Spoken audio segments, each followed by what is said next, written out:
Assalamualaikum. Welcome to my channel. Today I am going to share daily used English sentences. Okay, let's start. কোথায় কিছু আছে বুঝালে there is ব্যবহৃত হয়। There is a chair. সেখানে একটি chair আছে। There is after noun. কোথাও কিছু ছিল বুঝালে there was হয়। সেখানে একটি গাড়ি ছিল। There was a car. কোথাও কিছু থাকবে বুঝালে there will be ব্যবহৃত হয়। সেখানে রুমানা থাকবে there will be রুমানা। একের অধিক থাকলে বা দুইয়ের অধিক বুঝালে there are। সেখানে অনেকগুলো দোকান আছে there are many shops there।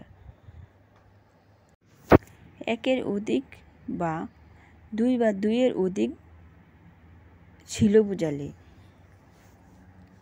there were ব্যবহৃত হয়। there were many shops there। সেখানে অনেকগুলি দোকান ছিল। সম্ভাবনা সন্দেহ থাকতে পারে এরূপ বুঝালে there may be ব্যবহৃত হয়। সেখানে রিমা থাকতে পারে there may be রিমা। কোথাও কিছু হয়েছে বা ঘটেছে বুঝালে there have been or there has been ব্যবহৃত হয় এবং কোথাও কিছু হয়েছিল বা ঘটেছিল বুঝালে there had been ব্যবহৃত হয়। এখানে একটা সমস্যা হয়েছে there has been a problem। there have been many problems। সেখানে অনেক সমস্যা হয়েছে there had been many cows in our village।